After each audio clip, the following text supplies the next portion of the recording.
faaw ma fekk la fa jamono dëkkee dox ñi di nangu ñi di sow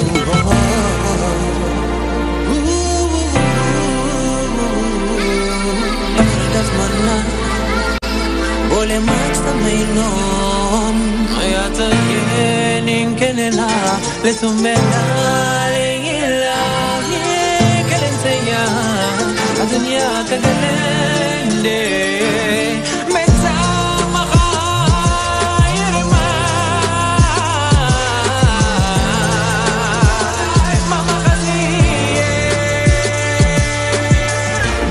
xool seetu xamew ma sama bopp yoon bi ma tànn est-ce que méngoo na ak fa ma bopp soo siwee ñàkk say waay fii kenn buggul kenn foog ma naaw sori ñëpp su ma ci bëggee génn maam ne loo gën a yéeg sa jël di gën a ñaaw ñi lay ñaanal nga réñoo fi jooy soo leen di raw lépp ñëpp du lenn kenn kon ku ma doon réer naa samay gént nattu bi maa ko bëggoon rab moo ma jox contrat ma signé teliiruma xaw ma woon li siw di indaale balaa bi saliruma salaam mi saliruma ndax borom bee ma fóot bul toog sa jàllu bàkkaar di jow borom benn fóot ay nit dong lañ kon jum te jombuñu jombi gaaw ni ko gis tubaab bu ju dombu ñuul ñi lay jege daas paaka bi lay yóbbu sëg ya alhamdu ba nit xamul fa ñu denc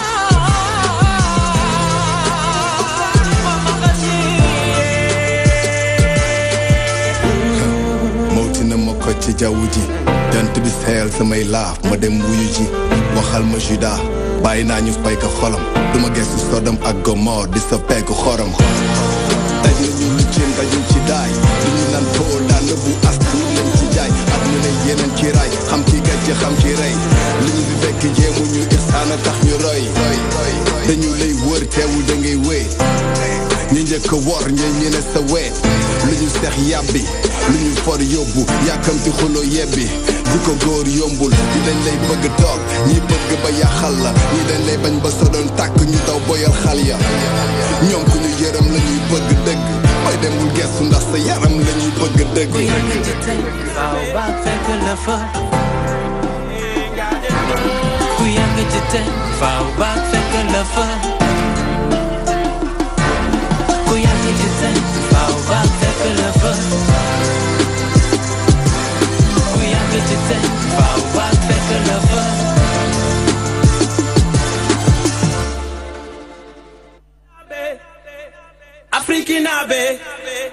Afrikinabe ngadendo sowela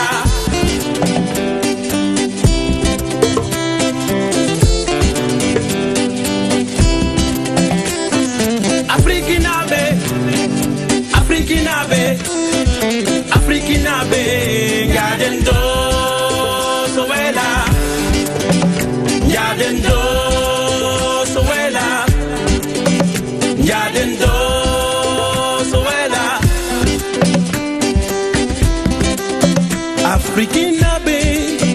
Afrikinabe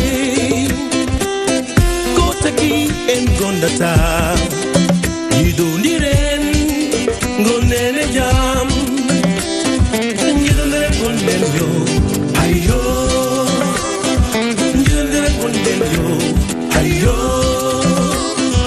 Yidoniren gonen yo Ayo Yidoniren gonen yo Ayo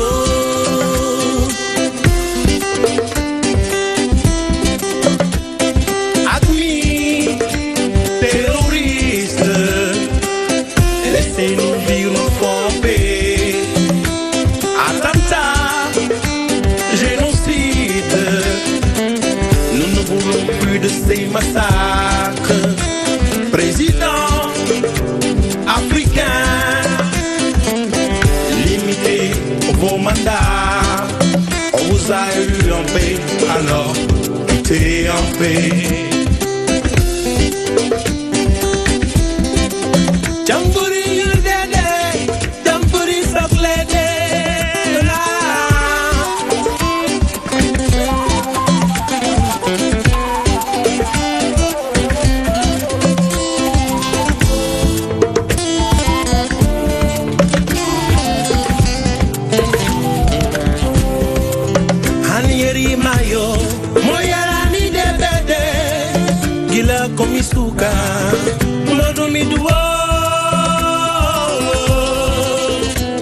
Ndende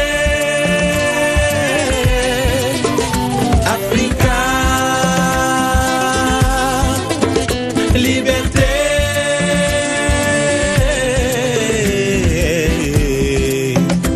Yeri mayo Moyarani de bede Gila komisuka Modu minyango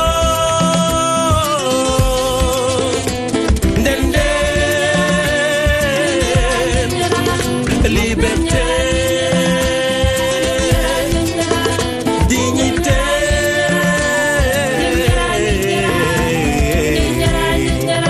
Anyeri mayo Moyarani de bede Gila komisuka Modu minyango Africa Unité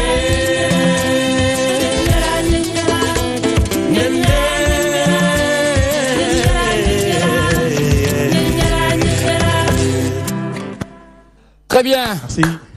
Voilà, très bien. De son vrai nom, Aboubacar Diallo, originaire de Matam, nga xamantene kiné le jour, mais musicien le soir, parce que il a comme profession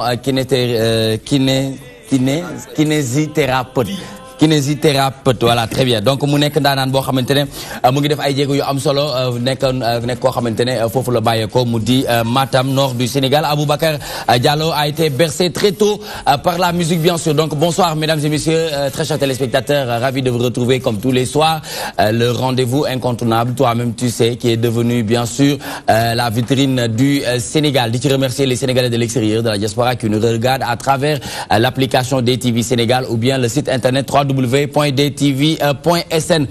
kon bokk bés bi dañ ci sargal à tous les natifs de ce jour, santé, bonheur, prospérité, succès et beaucoup d'argent. Donc Gonga, de son vrai nom Aboubacar Diallo, waaye ñu ngi ànd ak aussi beneen artiste mu di Maloupi, muy artiste chanteur di def variété. Donc moom tamit muy ubbeeku ci li nga xamantene moom mooy musique bokk bi nga xamantene moom la ñuy gën a ràññee doomu sénégalais yu ci bëri yi nga xamantene ñoo ngi aspiré dem sur le plan international.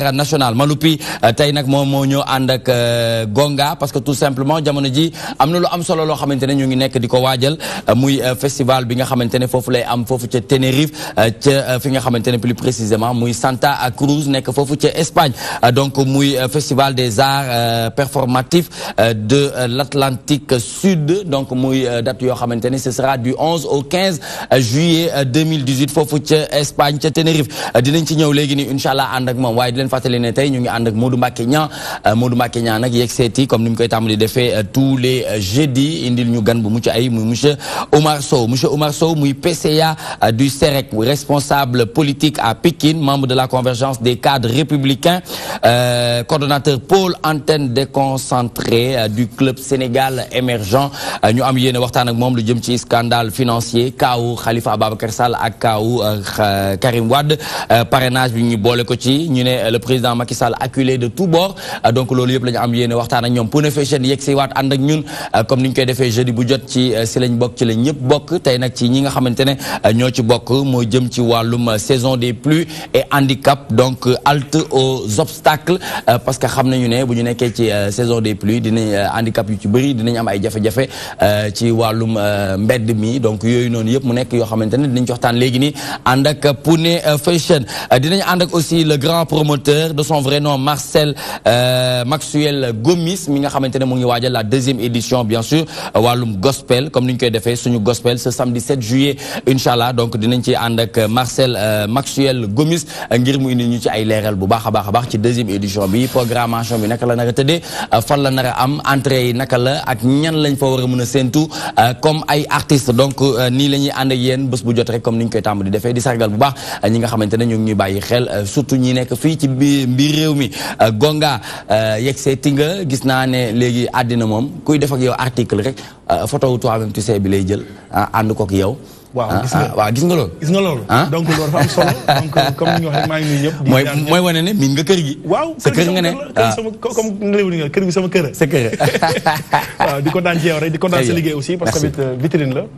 boo gisee ñu ci sawar ñun ba lépp lu xew rek ñu ñëw c'est parce que tamit kër gi moo mel noonu tamit émission bi mooy lu ne mel waaw am na dayo boo xam ne yéen sax xamu leen sax porté am ah bon waaw loolu la ñuy tàmm di wax de nee nañu yow li ngay def sax xamoo impact bi muy def ci population yi mais dañ ciy sant yàlla rek ginnaaw ku ci nekk mu ngi ciy gis boppam sant yàlla rek la ñuy def bu baax a baax ñu ngi ñëw léegi nii gën a waxtaan ak yow parce que yaa ngi waajal festival bu am solo boobu nga xamante ne foofu la nar a am ca Tenerife mu am ay jafe-jafe nag yoo xamante ne war nañ ko waxtaanee Maloupi moom tamit bokk na ci yëf yi Malou nu mu demee waaye naa sant bu Nicolas maa ngi bu baax nga wax tey non dama sonn rek parce que depuis ci soo ba tey say moom doon dugal foo xamante ne moom dama mujj kawute laa lay wax carrément mais sant yàlla bu baax ba ma la xoolee nii rek sama xel day dem ci koor ba ma génn barki démb non maa ngi ci weer wi de mais coono rek mais yaa ngi ci jàmm sant yàlla bu baax d'accord yaa ngi bàyyee ko fan je suis originaire de la région de Fatick, mais je suis basé à Dakar. Donc je suis là comme artiste, chanteur, compositeur, donc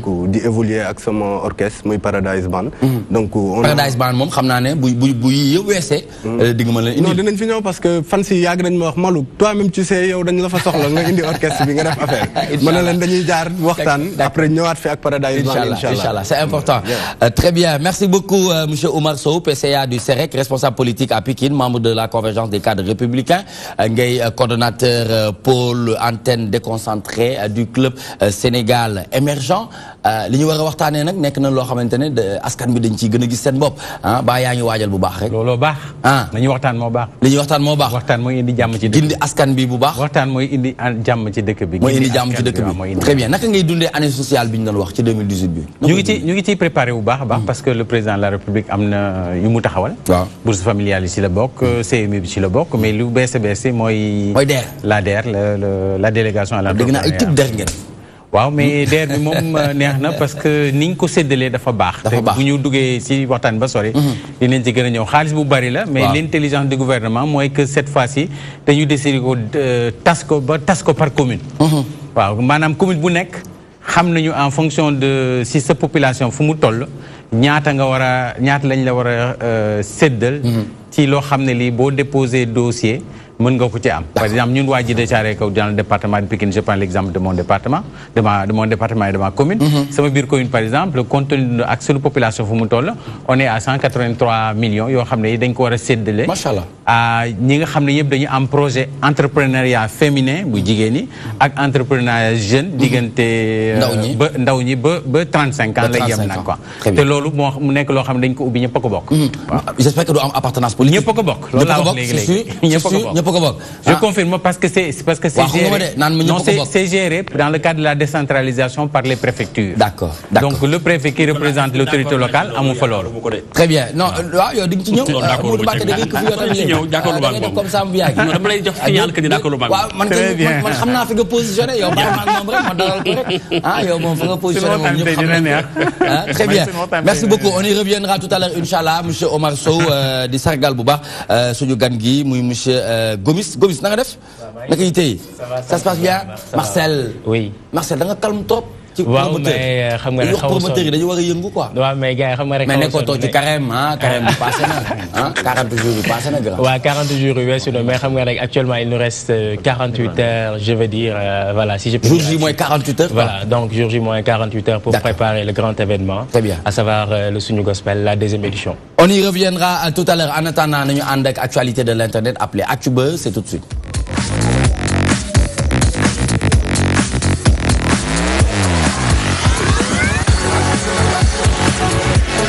Bien, si on se réfère à Seneweb, projet code pétrolier, le délai fixé par le chef de l'État jugé insuffisant d'après Forum Civil bi nga xamantene ñom ñoo taxawal ci article bobu bu ñu démé ci biir article bi waxtaan bi mu ngi dem ci le délai fixé hier en Conseil des ministres par le chef de l'État au gouvernement pour finaliser avant fin septembre l'élaboration des projets relatifs au code pétrolier ne passe pas auprès du Forum Civil, ce qui est étonnant. Nous n'avons pas jusqu'à ce jour reçu la dernière mouture de l'avant-projet du code pétrolier. Sendim Abdul Aziz Diop, membre du forum, interrogé par Sud FM. Nous ne voulons pas cogiter dans le vide. Nous avions écrit au ministère concerné, mais jusqu'à présent, nous n'avons pas encore rien reçu. Ça aussi, c'est à déplorer. Mu bokk ci li nga xamantene mom moy projet code pétrolier, le délai fixé par le chef de l'État jugé insuffisant d'après Forum Civil. waaw Nicolas man li may ci wax foofu mooy nañ ci ànd ak dal ndax pétrole ak gaz ba ne feeñ na ba léegi ci Sénégal dafa bari coow kon ab code bu ko war a tënk ni mu war a doxee buñ ci indiwaat beneen coow encore nañ ko teg ci dal liggéey ko ngir intérêt askan wi. D'accord. te bañ koo teg ci média bi di ko coow diggante gouvernement ak ñi politique mbaa ñeneen nan ko def mbirum askan wi liggéey ko ba mu dëgër ñor ñëpp mën ko jëriñoo ëllëg. Très bien mais ci yu mel ni dañ ciy xaar benn code consensuel inclusif ñëpp bokk ci. Non mais je suis très content sànq man ak Modou Mbacké dafa mel bi ma waxee ci côté social dafa may d'accordul mais ci li mu wax ni d'accord naa ci parce que man li ma gëm mooy dañu nekk ci dëkk boo xam ne bi sonnoon nañu trop ak góorgóorlu bi ñu mënti def yëpp économiquement ci pêche bi ci tourisme bi ci agriculture maanaam ci côté béy gerte gi yooyu doyul woon ñu jékki-jékki yàlla may ñu feeñalal ñu pétrole ak gaz ci dëkk bi bu loolu amee ñun ñëpp dañu war a toog du dëgg ànd dal xool nuñ koy liggéeyee. Je pense que le président de la République. Est-ce que njëkkee na ko. waaw foofu laa jëm je pense que le président de la République nañu waxtaan d'abord luy indi kii bi on a plus de 16 millions de barils yoo xam ne mën nañu ko exploiter fii ak 30 ans. du dëgg nee nañu 16 000 milliards la war a doon. 16 000 milliards loolu ci biir 30 ans yi la mais ci biir 30 ans yi pétrole boo koy liggéey dafa am ay temps bi ñu amee indépendance ba léegi Nicolas ñu ngi wër pétrole Sénégal. D'accord mais xamoon nañ ne am na. ñu ngi koy wër non xamuñu ko on n'était pas sûr ñu ngi ko doon wër. donc ñu nekkoon ci li ñuy tuddee phase de recherche. dafa am ñeenti phase de recherche. phase d'exploration phase de développement ak phase de distribution. D'accord ñaari phase yi la ñuy toll léegi mooy phase de développement bi ak distribution bi. maanaam munoo woote nit ñi kaa la ñuy waxtaan li ñu am ni ñu koy defaree wala ñuy tënk ay côté ak yooyu tant que xamuñu woon am nañu ak li ñu am nu mu day. du dëgg léegi nag ñu nekk ci phase de préparation bi ni ñu koy génne ak ni ñu ko commencé jaayee comme xayma nañ ko xam nañ fu mu toll ci ay quantité xam nañ lu mu war a toll ci ay milliards bu boobaa nag président de la République doogu woote léegi nekkaa leen ñu xool ñu waxtaan defe naa loolu mooy li Maodo Mbacké wax léegi ñu war ko rafetlu ñaareel bi mooy pétrole dafa am lu muy yàq lu bari am dëkk yoo xam ne daf leen defar man di joxe naa exemple dëkk bu mel ni Guinée équatoriale nga xam ne dem naa fa mu tafoo ak Gabon dafa nekk dëkk boo xam ne dañu teel a am pétrole Guinée équatoriale amuñu waa Guinée équatoriale boo demee dëkk mel ni Portugal ñoo fa daan bindaanu du dëgg waa Gabon yore seen pétrole bëgguma tudd ci yooyu mais niñ ko taxawalee defe naa xawul baax ñële bi ñu feeñlee pétrole bi ci gannaaw gi ñu tabax seen dëkk defar boo xam ne bi bu mucc ayib le président de la République di Gabon bu mu ñëwee sommet de l'Union africaine en 2011 boo nga xam ne man fekkee naa ko en tant que consultant sur les questions ci ndaw yi fekkee naa ko mais dafa yéemu ci dëkk boobu nu ñu ko defaraate ba mu delloo dëkkam mooy woote waat dialogue national pour que ñu xool pétrole bi nu ñu koy gérer ñun foofu la ñu toll nii et yem bi mënul passé ne président de la République ci xalaatam yu mu génnee nañu def ñett nañ jël pétrole bi ñu xaaj ko ñetti xaaj benn xaaj bi ñu réinvestir ko maanaam ci activité état maanaam toppatoo tali toppatoo tabax bi toppatoo éducation nationale bi toppatoo mbéy mi dugal ko ci géej gi et cetera yooyu yëpp ñu defar ko muy liggéey ñaareel bi ñu xool nu ñuy investir du dëgg beneen pàcc bi ñetti pàcc la beneen pàcc bi ñu xool nu ñu koy investir pour que muy jur xaalis ma joxe exemple boo xam ne bi boo jëlee Émirats Arabes Unis dañu am pétrole du dëgg boo demee aujourd'hui xam naa dem nga France boo demee Champs-Élysées mbedd yëpp ñoo ko moom boo demee Champs-Élysées mbedd yëpp ñoo ko moom boo demee Angleterre club bi première division yëpp ñoo leen moom mais loolu li koy indi mooy dañu jël seen pétrole dugal ko foofu muy jur xaalis ban gestion du pétrole et du gaz la ñu war a mën a xaar dans ce cas mais li ñu war a xaar mooy cette gestion là qui a été proposée ñetteel bi ma tëj foofu ñetteelu pàcc bi mooy ñu jël benn ñetteelu pàcc bi ñu denc ko pour les générations à venir say doom samay doom suñuy set et cetera donc ça je pense que c'est une bonne proposition maintenant su société civile keroog bi président woote la société civile à Diamniadio ñëw ne ñoom de bëgg nañ ci bokk mais président daf leen ne mais alhamdulilah mooy li Maodo Mbacké di wax léegi mais ubbi nañ bunt yi li ñu bëgg kay mooy kenn ku ne da nga indi sa xalaat dégg naa ñoo xam ne ñi dañu ne woon mais comme noonu la demee nañu jël lenn ci xaaj bu ñu ko naa denc les générations futures nañ ko bàyyi ci biir géej gi mu toog fa non lu je ne trouve pas xalaat bu rafet. Très bien dinañ ci dellu si léegi am na ci loo nangu ci li nga xamante ne jot na ko. waaw lenn rek laa mënta ànd ak moom ci li mu wax ci mbirum gestion bi. ndax mënuñu ni pire Sénégal dafa am pétrole ñu daal di signé ak Total 40 ans loolu moom mooy son problème. bëgg a signé 40 ans dafa bëri. yeneen entreprise nekk fi lu tax defuñu contrat bu ndaw pourquoi pas 10 ans 15 ans wala sax 20 ans. mais jékki-jékki ni 40 ans. bu waa ji nekkee def lu ko neex. daanaka day fekk. te lu jiitu loolu opposition bi mu ngi wax ne foofu kenn woowu leen. kenn woowu leen bien sûr duñu bàyyi nag ba déjà yooyu yëpp indi na coow ba ministre bi démissionné Alassane Sall. loolu lépp kon ay mbir la yoo xamante ni bii. aju na débat xam naa xajul fii ak moom. Très bien d'accord vous en pensez quoi en tant que sénégalais citoyen porteur de voix Sénégal am na pétrole am na gaz am na zircon macha allah tey ñu ngi xool naka la ñuy def rek ba mu nekk bénédiction contrairement ak ni mu nekkee ci yeneen réew yi parce que xam nañu ne pétrole moom réew bu mu ñëw rek am na lu muy àndaale waaye fii ci mim réew muy Sénégal dañuy ñaan mu ñëw ak bénédiction bu yaatoo yaatu. ak dal bu bari. waaw mais gars yi bon loolu man lu mu ciy wax rek mooy lenn gars yi nañ dal quoi en fait. loo xam ne gisaguñ ko concrètement quoi. dañ ko ne rek bon en fait yaakaar nañ ne am na. palpable na de. te xamuñu aussi nan la toll n'est-ce pas. xamuñu tolluwaayam.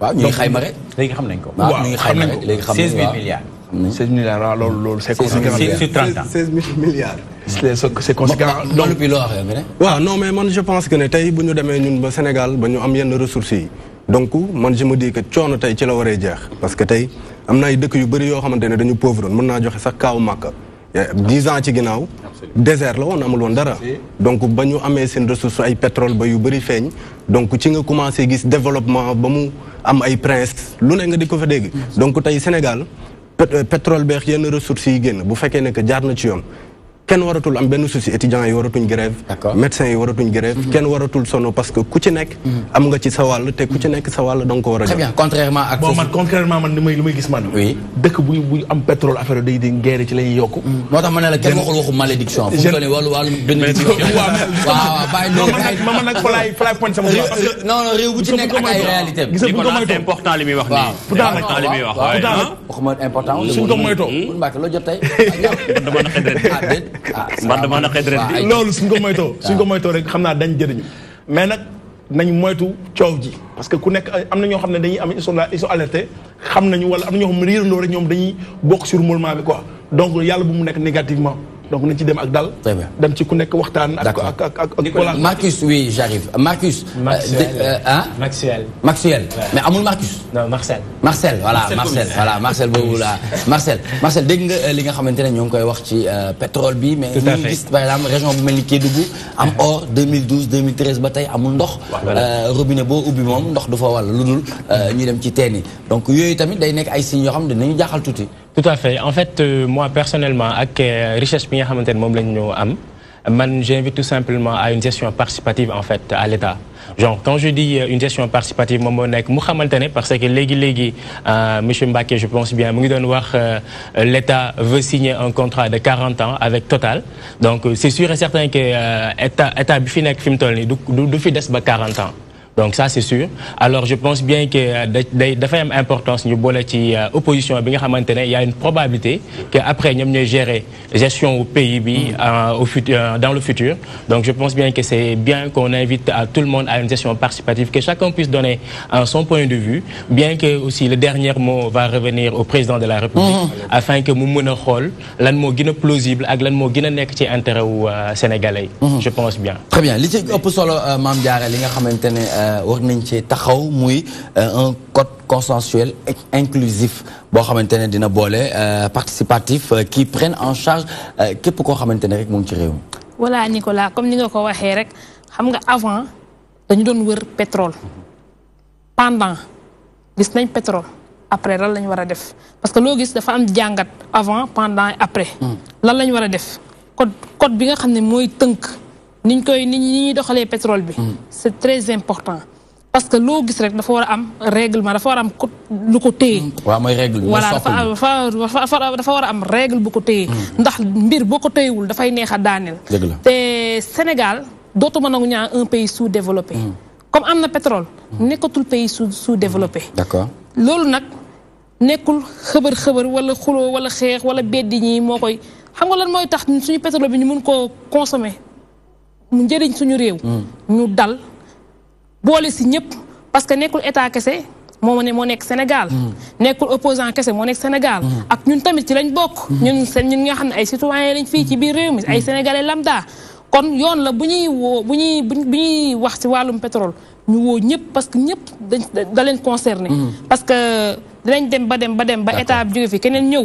kooku tamit loolu tamit bul fàtte ne luñ ci munti waxtaanee le dernier mot revient comme ni ko Marcel waxee léegi nii chef de l'État moom mi nga xamante ne moom moo nekk ci boppam réew mi. benn information bu ndaw. mu joxe pétrole bi. temps yi gis naa benn article de presse boo xamante ne bi African Petroleum dafa porter plainte contre état bu Sénégal. ci seen ay organisation yi nga xamante ne fii lijjanti wàllu googu ñu ni lu tax Sénégal respecté wul lim si yoon ak moom déjà coow ngi tàmbalee am ci commencé gun sax exploité pétrole bi. African Petroleum benn entreprise bu mag la ci wàllu googu. dafa ñëwoon Sénégal gisee ak moom. nee na lam amoon accord ak état Sénégal di ay bloc offshore ca lañ tibb jox Total. mu nag loolu c'est pas normal.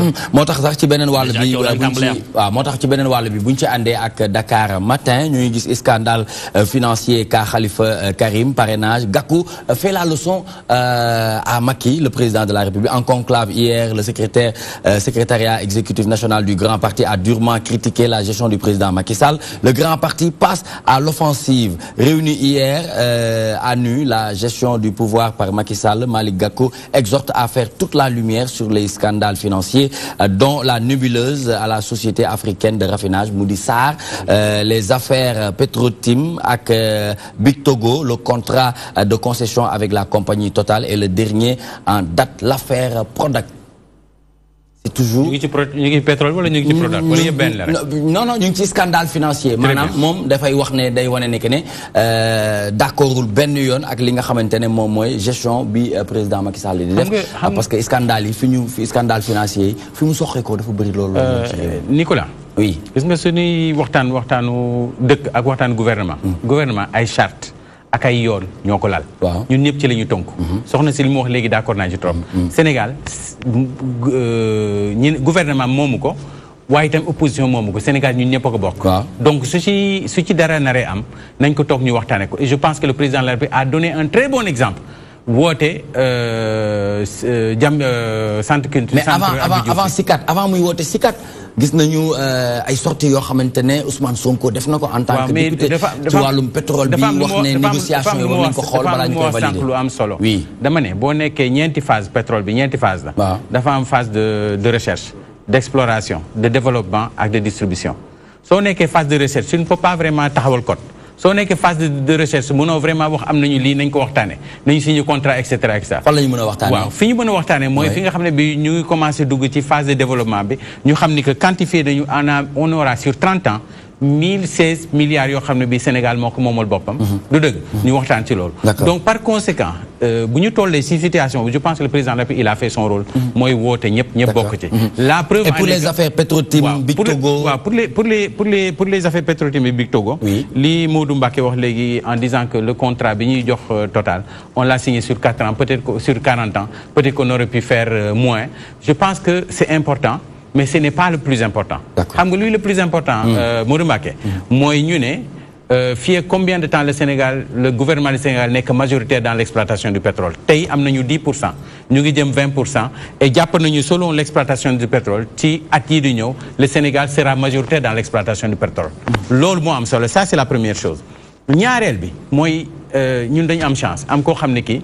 yàlla dafa def li parcours am ci côté pétrole la ko jaare le président de la République est sorti de l'ISP de Paris d'accord de l'industrie supérieure du pétrole de Paris donc ku xam affaire yooyu xam na ci lu bari gis nañu dëkk boo xam ne du ma tudd tur Maodo Mbacké xam na fi ma jëm am na dëkk yoo xam ne yenn sociétés yi ngay wax ñoo fa nekkoon yu mel ni Total lu dëgg bu ñuy exploiter seen pétrole bi signé ñoom contrat ci bi nga naan sànq Gabon seen pétrole doxul woon dañ ko akimu moo fa nekkoon waaw mais boobu du Gabon mais beneen la xam naa di nga xam ban la mais bi ñu tollee ci exploité ko dinañ toog sax recette pétrolière presque ay 1000 francs wala 5000 francs la ñuy déclarer par mois du dëgg di jël pétrole bi di ko jaarale ci ay bateau ñu tibb pétrole bi di ko yóbbu directement à l'étranger nga xam ne amuloon benn contrôle. kon kooku du référence. waaw xam nga ñun nag ñu nekk ci structure boo xam ne président la bi dafa ñëw taxawal bokk dans l'ITE mooy l'industrie des industries extractives mu nekk association boo xam ñun dañ ci bokk déjà donc transparence totale foofu lay jógee parce que ñooñu organisation internationale boo xam ne ñooy saytu lépp lu ñuy exploité ci biir adduna bi donc bu ñu naree exploité pétrole Sénégal ñun dañ dem bind foofu bokk ci comme membre nga xam ne li ñuy saytu dinañ ko xool donc la am ci dëkk boobu nga xam ne gars yi dañuy exploité pétrole bi war ci jox gouvernement bi mais di jël ay bateau di yóbbu du dëgg loolu ñun du ñu dal bi pas parce que loolu yëpp ay jàngati jàngat la. Très bien. donc pétrole bi privatisation bi sur 40 ans. c'est pas le plus important li gën a am important. Modou Mbacké. mooy est-ce que nous on est majoritaire ou ñaata lañ ci am et quand est-ce que c'est la majorité. Très bien, merci beaucoup. Merci beaucoup monsieur Oumar Sow, PCA du CEREC, responsable politique à Pikine. dafa am loo ci bëggoon dolli Mars. Voilà, li ma ci bëggoon dolli c'est tout simplement en fait moi j'insiste un peu sur la durée, le contrat carrément les 40 ans parce qu'en fait tey man ci man bu ñu joxee 40 ans total mën naa naxasaay Total mën na dormir sur ses lauriers. Parce que gestion bu si dafa am importance. Mais ñun gisatuñu leen woon à un moment donné Sénégal gisatul woon compagnie. Donc d'où la raison pour laquelle donc moi je me dis que bu defoon 10 ans affaire réunion et tout Total dina xamante ne après aussi il y a d'autres propositions affaire bu offre la demande rek quoi. Maxel c'est pas le plus important. Le plus important boo amee contrat wu 5 ans. te contrat wu 5 ans bi tu es minoritaire tout le temps là-dedans c'est pas important. Ce qui est important mooy que yow action yi exploitation bi que sur tel temps tu vas devenir majoritaire mu xam ni affaire bi yaa ko moom nekkul yeneen dëkk yi nga xam dañu doon exploiter seen pétrole ba abadan te ils ne sont jamais majoritaires xamuñu sax amuñu ci benn contrôle ñu mel ñu noonu loolu moom du fi xew waaw loolu moom du fi xew Sénégal moom ñàkkul ay borom xam-xam oui beneen débat la très bien léegi nag nañu ko waxtaanee mu jëm ci scandale financier kaaw Khalifa Ababacar Sall kaaw Karim Wade jëm ci parrainage ñuy wax ne le président Macky Sall acculé de tout bord. Bien sûr Nicolas ni nga ko waxee loolu am na moo tax sama invité suñu invité bi nga xamoo di Oumar Sow bokk ci kàngam yi ngànk parti APR di nga ko waxee dafa xaw a yéeme président Macky Sall ñu ko xamoon bi muy nekk ak président Wade ñëpp dañu woon dafa yaru dafa baax dafa lewet may fàttaliku man bi mu ñëwee Touba 2007 suma juumul def fa une semaine mooy tournée boobu nga doon dégg mbokkoon naa ci ñi ko doon couvrir jamono booba binaaw bi da nga koy xool ni muy discours ñu koy topp muy dem partout ci biir Touba ak ci département bi mais dafa la joxoon kenn ko xam si ku am yéen ci réew mi la mais dafa mel ni daal président Macky Sall moom a tey bu mu koy xool day mel du moom. da nga jàpp ne yéen bi dafa deñ yéen nga wax de. ci la ne de wala nekk yéen nga wax de bu ma àggalee nga comprendre. waaw aywa su ma àggalee nga comprendre parce que. soo nee dafa gën a dëgër. ma comprendre mais yéene bi. waaw parce que yéene day nuru ak ay jëf nga soo xam ni kii li mu yéene woon mi ngi koy jëfee ndax président Sall bu fekkente ne tey ñu ngi dégg régime am ci ay scandale financier yoo xam te ni bii daf may jaaxal lool. ku mel ni ministre Mame Mbaye Niang ñu ne mbirum Prodac dafa am koppar gu naax saay mu ni moom dafa bind bëgg a démissionner président Sall ni ko noo toogal loolu man dafa may jaaxal kuy woote rupture bonne gouvernance mu am lu mel noonu même bu amee lu ko leer que ni kii deful dara na nangu démissionné na nangu mu démissionné ba pare yoon def liggéeyam ñu enquête sénégalais xam lu xew loolu dafa mbokk li ma jaaxal li def sa mbirum Khalifa Sall ak Karim Wade coowal gi ku nekk daal wetam acca mu daal di lay làq ku nekk côté bële loo soqat sax mu caw def ci kaso bi yooyu yëpp moo tax ma ni ka ma doon gis en 2007 2008 njëkk ko interviewé bi ñuy ubbi jumaaw Taïf en 2008 mu taxaw ñu koy waxtaan mu doon ko lewet ko dal kooku moo ma jaaxal moo tax ma ne lii moo ma jaaxal président Sall lu soppeeku jikko ji moo soppeeku wala état moo ko soppi sa kilifa parti bi sëñ Oumar Sow. Modou Mbacké yëf yi ni nga ko génnee man mën naa ci sawar naa ci waxtaan. parce que président Macky Sall bu ñu fàtte ni que Fatick la juddoo ci famille boo xam ne bi ñëpp xam nañu amuñu woon doole mu am jom mel ni ñun ñëpp am jom jàng fas yéene tekki yàlla dimbali ko ci loolu mu tekki koo xam ne kii nee nañ la bu muy jàng école yaayam dafa daan toog ci buntu kër yi di jaay gerte xam nga kooku am na fu mu jaar. comme yaayu ñëpp ah. waaw non comme yaayu ñu bari. non pas yaayu ñëpp. yaayu ñu bëri waaw ñu bëri waay ñu bëri pas yaayu ñëpp. non yaayu ñëpp. ñu bëri waaw d'accord am na ñoo xam ne ils sont nés avec une cuillère dans la bouche. du ma tudd ay tur xam nañ leen. d'accord xam nañ leen du comme yaayu ñëpp de. d'accord avancé d'accord allusion à qui. non je peux citer Abdoul Mbaye en passant. Je peux citer Abdoul Mbaye. D'accord, avancez. D'accord, en passant. D'accord. Qui s'est révélé, comment on appelle ça, encore, destiné à diriger le Sénégal à 60 et quelques années. Alors que toute sa vie, il a vécu dans le milieu Abdoul Mbaye bi ngay wax bi seen parti do ko jël pouvoir non il faut ma àggale da nga ko tudd yaa ko fi évoqué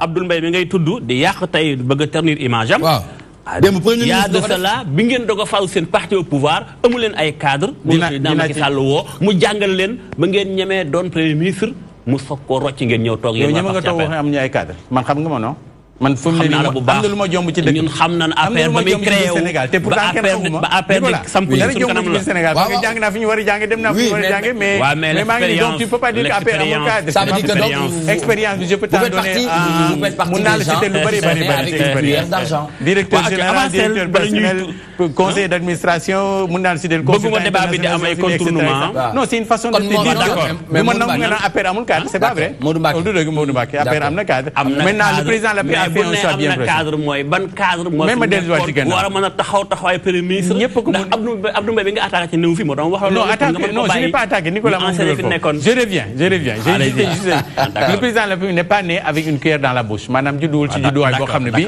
dafa ñëw fekk fa lépp moom dafa ñëw ñafe yépp ba am lépp du dëgg kooku bi mu ñafe lépp am lépp li mu njëkk a lal li ko njëkk a lal moom mooy yërmande bu mu am ci nit ñi yërmande boobu Modou Mbacké moo tax mu neen taxawal Sénégal CMU yërmande boobu mu taxawal les bourses familiales ay jaboot yoo xam ne yi amuñu woon lu ñu lekk mu dem wër Sénégal bi xam ne que kenn ku nekk boo ci amee 30 000 du dëgg mën nga ci jënd lii ak lii ak lii bu mu ñëwee gouvernement mu décidé def bourse familiale bi année bu après année mu koy yokk muy gën a yokk mu ñëw tey lu bees a bees taxawal la DER la délégation à l'entrepreneuriat rapide pour jigéen ak góor yi parce que Sénégal Modou Mbacké ñun ñëpp a sonn su suuf si kër yi neexee ñëpp a am rek Sénégal day jëm kanam mais c'est pas une affaire d'élitisme ma ñëw rek dama lay tontu bëggoon naa sa tontu waa ci foofu laa jëm xaarum baax la bëggoon naa tontu bi def ko point par point parce que ni nga ko enveloppé nii kii seetaan day réer par point laa ko defee dama ne léegi ñëwal directement ci doxalinu président Macky Sall ak justice bu Sénégal waaw foofu laa jëm dama ne le président de la République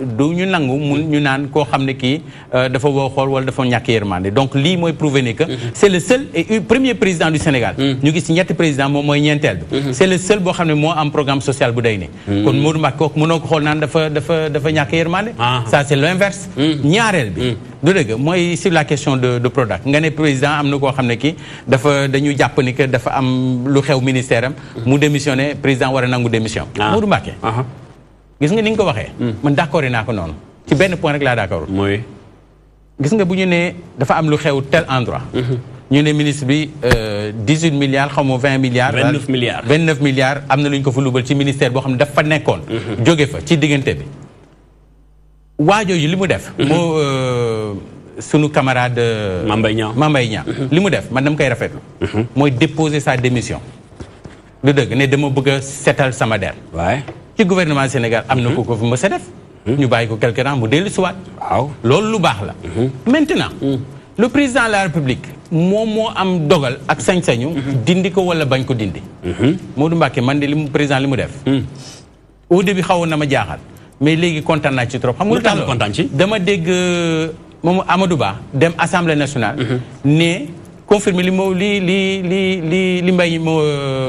Mbaye Niang wax que dama déposer sama lettre de démission mais man maa envoyé man maa wax DCMP mooy direction de bi saytu des marchés publics maa leen bind ne leen ñëw leen xool affaire Prodac bi man maa ko bind du dëgg mu confirmer loolu mu nekk benn du dëgg ñaareel bi mu ne rapport boobu ñuy wax rapport provisoire la du dëgg ce n'est pas le rapport final et un président de la République te mu ne rapport final bi dinañ ko génne nañ ko jébal président fan yii di ñëw un président de la République Modou Mbacké na du jël ay décision ci ay rapport provisoire da ngay xaar ba am rapport définitif nga jël ko étudier ko du dëgg étudier ko ba pare jël sa décision man de xawoon naa jaaxaltu le fait que président réagir loolu rek moo la convaincre man loolu rapport provisoire ak rapport définitif bi nga doon xaar Modou Mbacké kenn du tranché ci loo xam ne li xamuloo ko saytuwuloo ko leeru la ci ay provisoire. waaye tamit ndax tamit kuy woote bonne gouvernance ñu dénk la awlu askan wi yëpp heure boo déggee ne am na benn 1 million de francs CFA maa ngi ñëw ma àggale bu dee kaaw Khalifa Sall 1 milliard 800 ci Khalifa Sall 9 milliards le problème Modou Mbacké comme ni ma la ko wax ndax kon rapport bu génnee wër te def enquête ngir Sénégal yi Modou Mbacké li ma la wax sànq rek moo ci nekk comme li ma la wax ci affaire Total bi contrat bi c'est pas un problème de 40 ans c'est un problème de ñaata nga war a am ci majorité bi ou minorité bi loolu am bu dee 9 milliards ci bii tamit li am importance ce n'est pas le montant de 500 000 la wala 1 milliard 800 la comme Khalifa wala 26 milliards nga wax ci 29 milliards ci Prodac loolu amul importance xam nga li am importance mooy firnde bi est-ce que am na wala amul sur le cas de Prodac rapport définitif bi le ministre des Finances boo xam ne moom moo jiite direction DCMP boobu nee na rapport provisoire jotugul rapport final te rapport final boo ko jot na ko jébbal sur la question de Khalifa Sall j'arrive sur la question de Khalifa Sall dañu ci am pàcc bu ñu ko jagleel waaw non mais sur la question de Khalifa Sall xam nga xaar ñu évacuer pare waxtaan day am étape par étape bu ko war a agence léegi tudd nga sànq mbirum 29 milliards Prodac nga jàpp ni président dafa war a jot rapport sàngu ma ko de dama ne ma ni tudd nga sàng rapport bi jàpp ni président dafay xaar dernier rapport bi nga xam mooy doon officiel bi nga xam définitif la ngir mën a jël décision mbaa du mel ni rapport Cour des comptes bi épinglé woon DG wu COUD Cheikh Oumar Anne ñu fàtte ko ci ay tiroir rangé ko ca mbaa du fa ngeen nar a jëm ak rapport Modou Mbacké dama ne jàpp naa ni président parce que président du téléphone ma waxuma ak moom mais ci ni muy liggéeyee ak ni ma ne boo ci bokkee jàpp naa ni su Mambay waxee dara le ministre des Finances ñëw confirmer ko ni rapport final bi génnagul président de la République ne décide pas sur du léger day décider ci lu wóor a wóor lu dëgg donc ma jàpp ni président de la République rapport final am lay xaar pour xool nu muy def mais Mambay mi demandé démissionné ko koy seetal na boppam parce que nee na dama bëgg a dem défendre sama bopp ci kaw Khalifa Sall sur les montants 1 milliard 800 boobu sur le cas de Khalifa Sall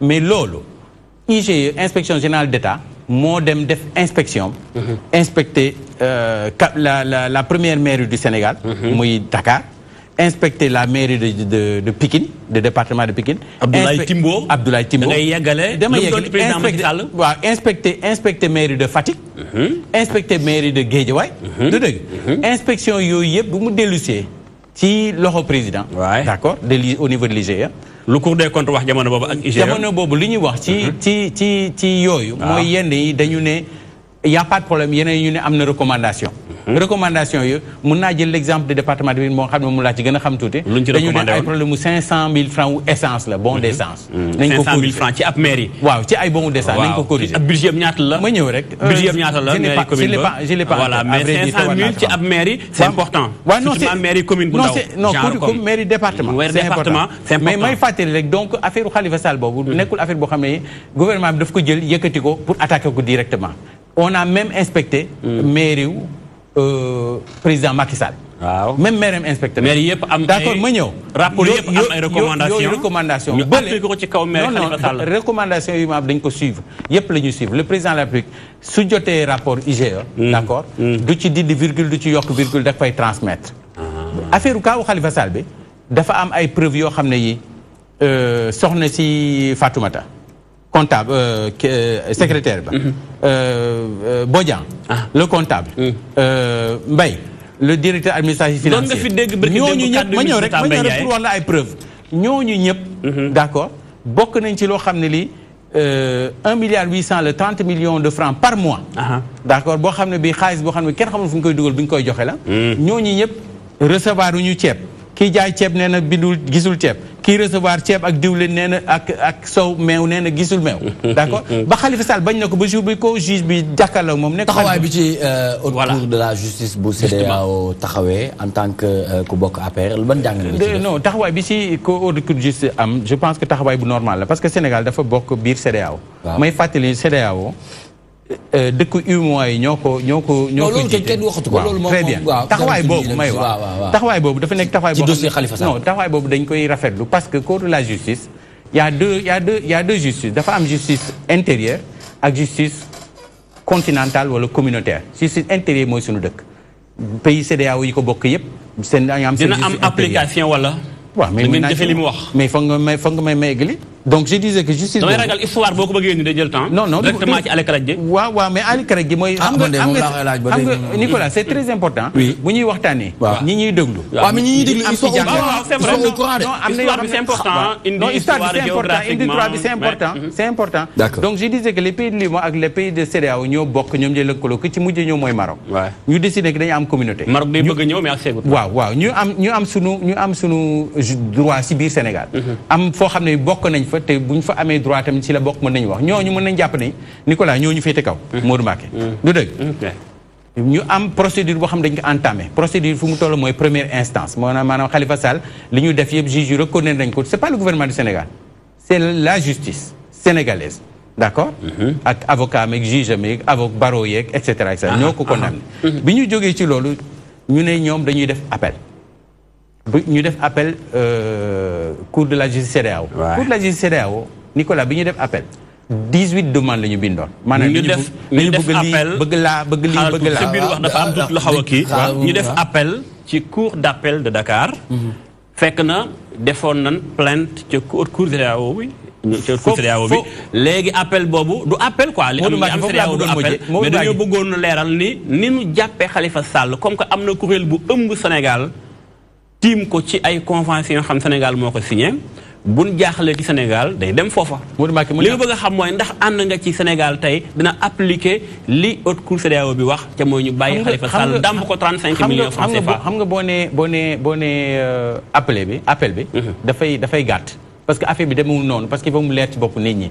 dama ne cour de la justice ñoom loolu fa laa bëggoon mujjee maanaam première instance boo ci nekkee Modou Mbacké.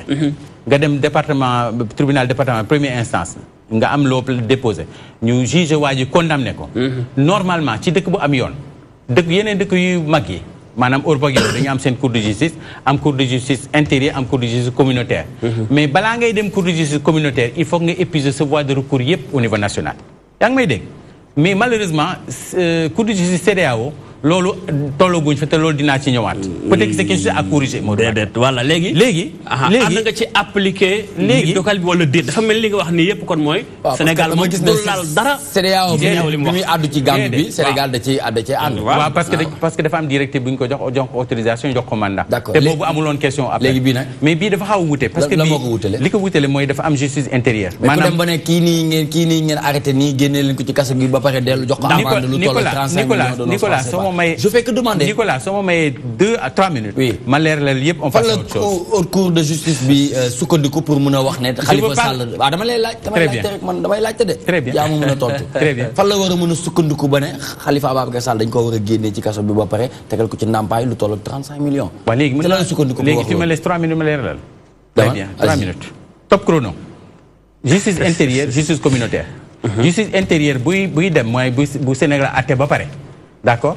dafa war a àtte première instance soo kontaanul ci loolu nga dem deuxième instance nga dem appel soo fekkee appel bi da nga ko perdre nga dem troisième instance boobu mooy définitif bi boobu bu amee doo ci mën dara doo ci mën delluwaat gars yéen a ngi dégg li ma wax. ñett yooyu ñu toll ci premier bi avocat yi daw dem cour de la justice CEDEAO pour dugal pendant que ñu ngi ci premier bi gars yi def appel deuxième bi mooy li Modou Mbacké wax xaaruñu deuxième bi génn ñu dem cour de la justice CEDEAO. bu ñu demee cour de la justice CEDEAO li mu wax ñoom bi ñu dem dañuy déposer 18 demandes yi mooy bëgg nañu ñu libérer Khalifa Sall bëgg nañu delloo ko ay droit am bëgg nañu Khalifa Sall voté bëgg nañu Khalifa Sall lii bëgg nañu Khalifa Sall laa. Nicolas cour de la justice répond jàpp ci ñett ne benn jàpp nañu ci diggante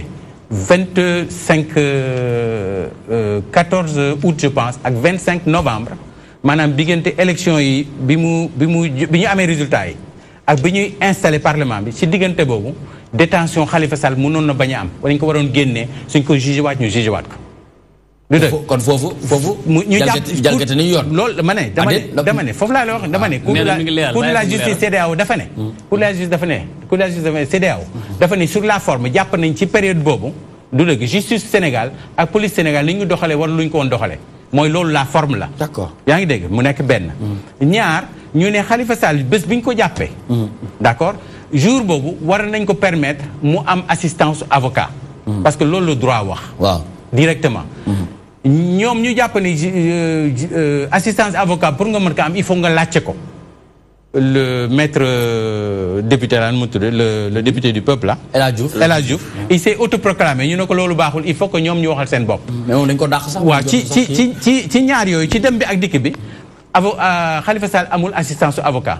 Cour de la justice jàpp ne loolu tam erreur la. D'accord. Donc ñaari erreur yooyu ci ñaari erreur yooyu ak ñetteel boo xam ne jàpp ma ko ñu ne Cour de la justice ne comme noonu la. waaw ma déglu troisième bi je conclue. non attends dafa faj troisième bi mooy ni ñu lever immunité parlementaire Khalifa Sall tegul ci yoon en tant que jamono boobu député.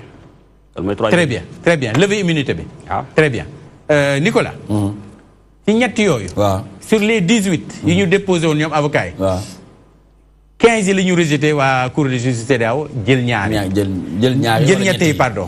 ñetti yooyu ñu jël ñu ne comme ñetti yooyu. justice su Sénégal. laa wax de. police su Sénégal. d'accord ni ñu ko taxawal ni ñu liggéeyee baaxul. on condamné nañu état au Sénégal mu fay 35 millions. Très bien léegi et ça ne veut pas dire que Khalifa Sall est libre de sortir de prison comme ni ñu koy waxee ça n'a rien à voir. ça n'a rien à voir ça n'a rien à voir. voilà kon li ñuy lire ak lii di lire. déedéet du benn di ngeen di lire ak li très bien waaw d'accord léegi bàyyi Marcel jox ma ak yow par rapport ak. leer na lay leer. voilà s'il vous plaît. non wax nga rek. voilà léegi leer na Modou Mbacké leer. jox ñu jàngat bi ci scandale financier kaaw Khalifa kaaw Karim Wade ba fi ñu yegg si tey nii nga xamante ne scandale financier yi bés boo yeewoo rek yaa ngi ciy dégg benn donc tey nii ak li nga xamante ne jot na ko expliquer léegi. ak li ñu ci jot a jëlee. waaw ak li ñu ci jot a jëlee waaw. c'est peut-être ça. Voilà en fait je pense bien que tey lépp rek. dañuy ci jàngat la ñuy yóbbu parce que ça montre que ni suñu dëkk am na benn rigueur ci li nga xamante ne loolu le président bi di woote. Voilà un peu mais aussi je me dis que tey Khalifa Sall li nga xamante ne loolu tax ñu jàpp ko léegi monsieur le PCA mu ngi doon wax que ni waroon nañu def 3 recours d'abord. avant ñuy dem CEDEAO mais je pense bien que aussi ak je pense bien que les avocats de Khalifa Sall ils sont assez intelligents. Absolument. Parce que ils veulent accélérer les choses parce que tey li mu wax ni bu ñu doon xaar 3 kii recours yi ba pare. il peut ne pas être éligible ñu dem ba benn instant Khalifa du élection yi weesu. vous voyez un peu donc d'où la raison pour laquelle là c'est la pertinence des avocats de Khalifa Sall. Donc léegi abi bi nga xam ne jógee na CEDEAO ça peut venir renforcer les choses en tant que tel et que ñoom ñu mën a. léegi dama ko doon laaj ndax loolu dina dugg en vigueur ou pas loolu la ko doon laaj. en vigueur mooy fay 35 millions rek et ça normalement l'État du Sénégal day xaar recevoir avis bi pour mën a doog a réagir ci loolu mais État du Sénégal en aucun cas l'État du Sénégal ne va aller en contradiction ak li cour justice CEDEAO wax. est-ce que defu ko ba pare parce que bu ñu gisee professeur Ismaïla Madior Fall en tant que ministre muy wax ne que ne ba tey ñu ngi. non waxu ko parce que dafa am fond ak forme Nicolas. ci forme bi la ñu nekk maanaam non l'État du Sénégal a été condamné à payer 35 millions ci ñetti.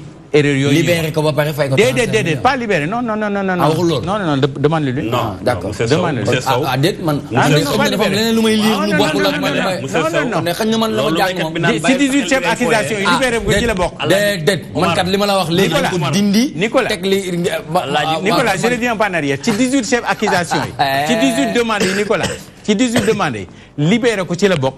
bàyyi ko mu participer ci élection yi ci la bokk bàyyi ko mu voter ci la bokk mais cour CEDEAO dafa dàq yooyu yëpp tontu wu ci. jël ñetta defal ndànk Alaaji Omar je suis sérieux. waaw qui n'est pas sérieux. je suis très sérieux. waaw d'accord problème bi mooy. je confirme sew mi dafa dugg ci xel nit ñi. waaye dafa di jéem a naxal. non Modou Mbacké peut pas dire ça moi je suis pas. je suis quelqu'un d'assez intègre d'assez responsable. xaar ma wax la xam nga loolu ci man. haute cour de justice de la CEDEAO. lu mu wax bu waxee ni. nañu xës ba dàmp waa ji 35 millions francs CFA. mooy teg ko loxo ça veut dire que ni kon. nin ko jàppe awul ci yoon. waaw ba la ñuy wax ndàmpaay day fekk ñu bàyyi ko ba pare. gars yéen a ngi déglu ce qui est intéressant dans ce que tu dis c'est que tu es en train d'interpréter. très bien mais léegi d'accord il est en train d'interpréter. là mais c'est pas à toi d'interpréter. c'est au juge d'interpréter ci boppam mooy. c'est au juge d'interpréter xam nga Nicolas xam nga Nicolas. waaw léegi monsieur Fall mu naan ñaan benn affaire allez xaaral s'il vous plaît. waaw dama lay ñaan waaw non garaaw compris.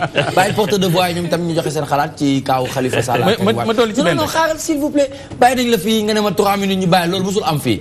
merci bàyyi ma wax 3 minutes ma bàyyi la nga wax 3 minutes. allez-y Gonga wax ci.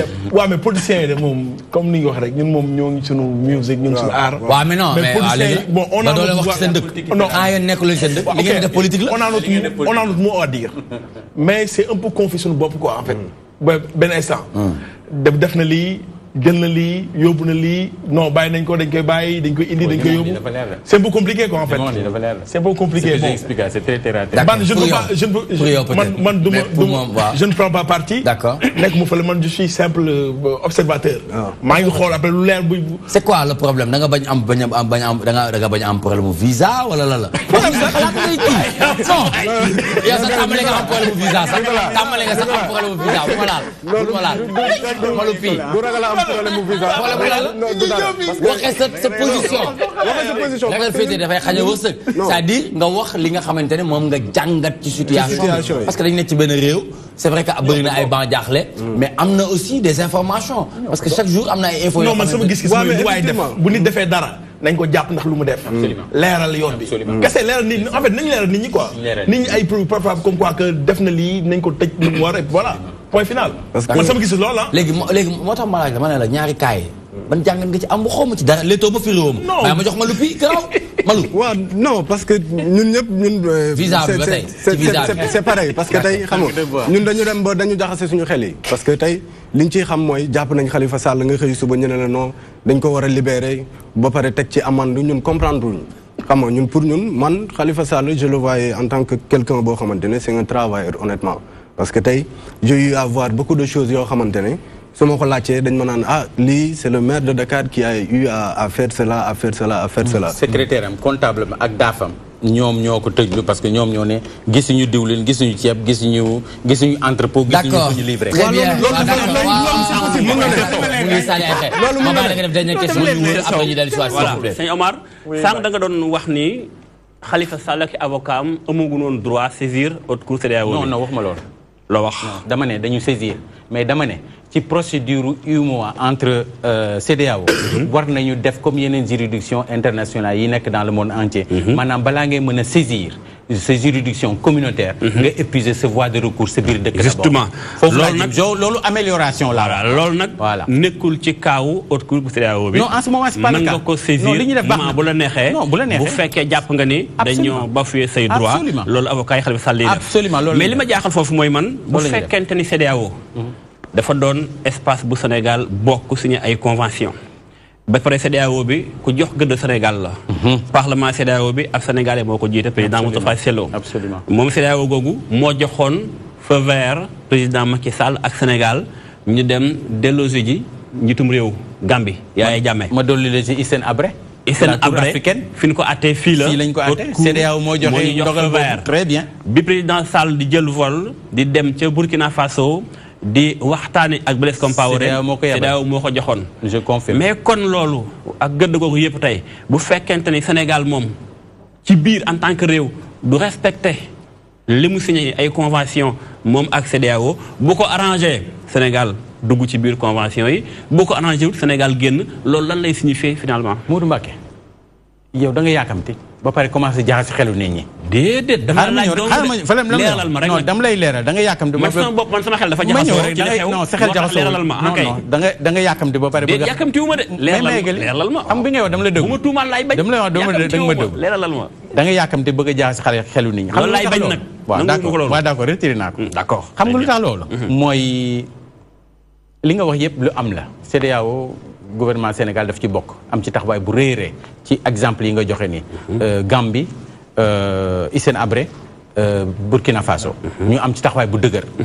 mais ñun dañu ne Cour de justice CEDEAO am na ñu fa dugal demande def recours def 18 demandes 18 demandes yi Cour de CEDEAO nangu ci ñett mooy ñett yi ma wax sànq gars yi ñett yooyu ñu ne ci kaw ñett yooyu daañ nañu gouvernement wu Sénégal 35 millions. kon daan ngeen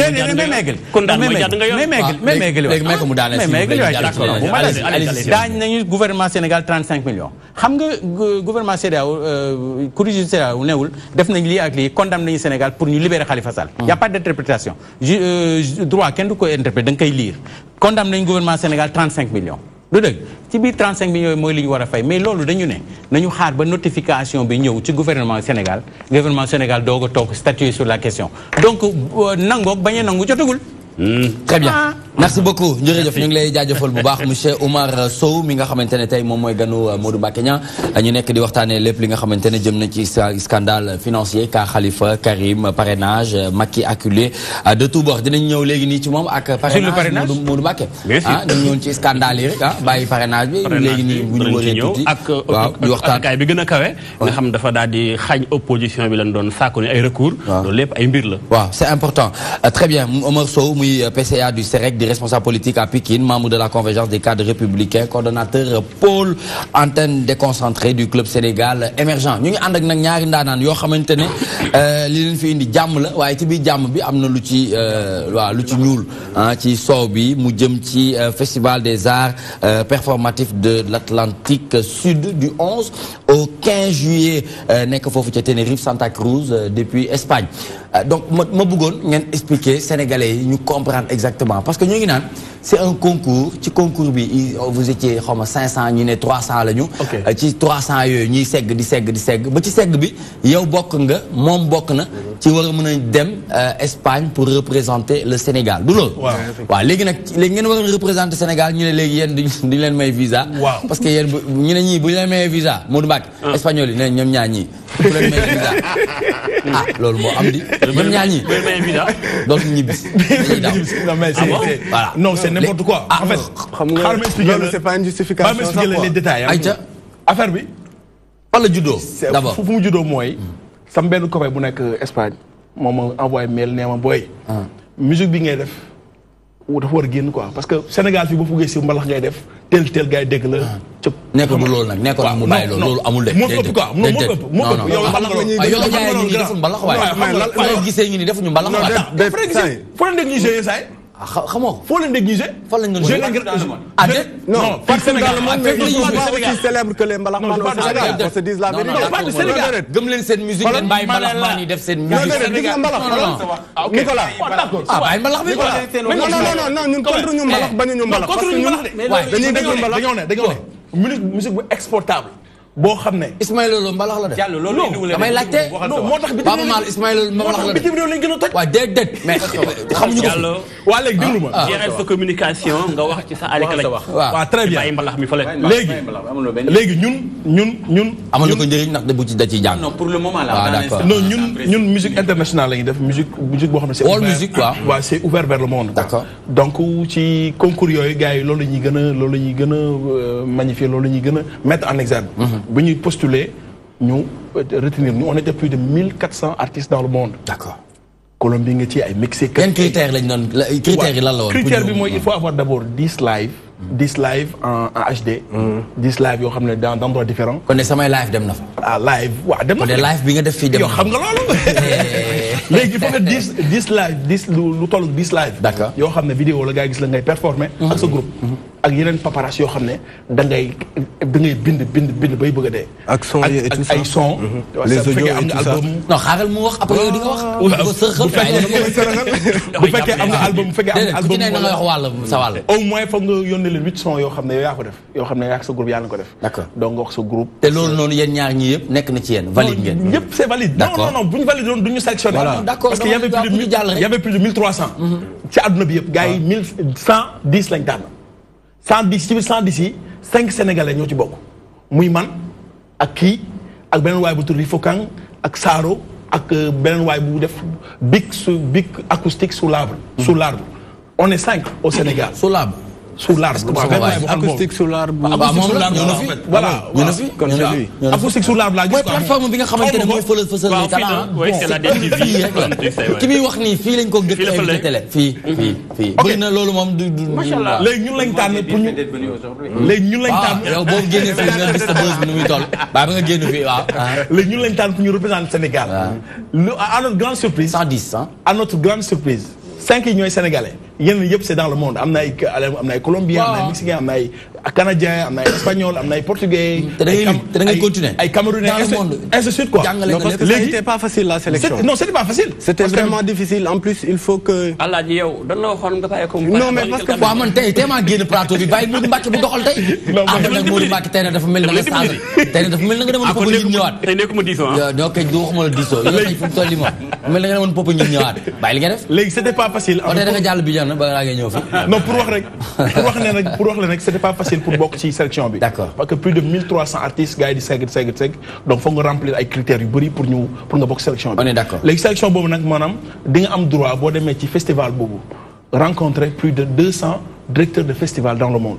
par exemple festival yu mag yi nekk ci àdduna bi.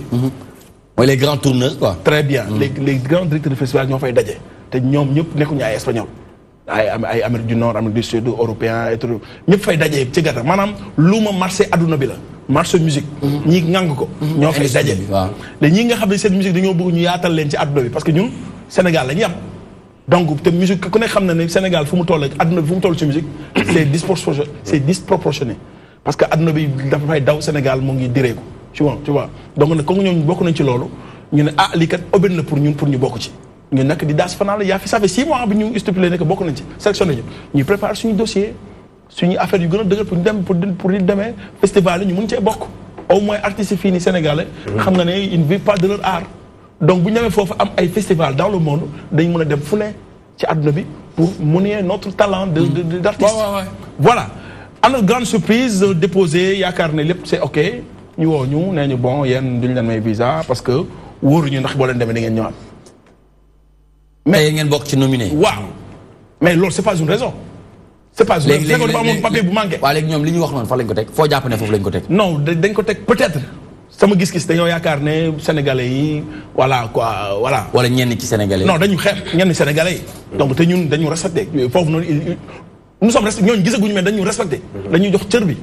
parce que ay ngandi producteurs lañ ñoo xam ne dañuy produire ay ngandi artistes yu nekk ci international. oui ñooñu. mais problème bi fa la yem. yéen ñaar ñii dañ leen dul may wala yéen 5 sénégalais. kenn mayu leen. ba pare dégg naa dañ ne. yéen duñu leen may yéen sénégalais yi mais seen instrumentistes yi dañ leen di may visa. mais c'est bizarre. mais loolu moom incohérent. mais c'est bizarre c'est incohérent. Maloupi. waaw man dama koy rejoindre rek ci lu mu wax parce que c'est tout à fait exact ce qu'il dit donc ça a été pas facile pour ñun depuis le début musique bi ñuy def mu nekk variété africaine donc on a eu à galérer ba tey yàlla ubbil ñu benn buntu boo xamante ne tey mën nañ passer ci loolu. exposer suñu musique te mu nekk. suñu fierté nekk fierté Sénégal aussi. parce que demuñ fa rek en tant qu'artiste mais on y va pour représenter notre pays. ah ouais ambassadeur donc tey am na foo xamante ne buñ fa tollee ba commencer dund yenn problème yi donc il est temps que ñu ñëw waxtaan il est temps que tamit ñi nga xamante ne ñoom ñoo yor wàllum culture et tout ça mun ñu bàyyi xel parce que man je trouve anormal yóbbu sama guitariste comme de la yóbbu par exemple ne la yow yaa mooy jouer festival bi man la.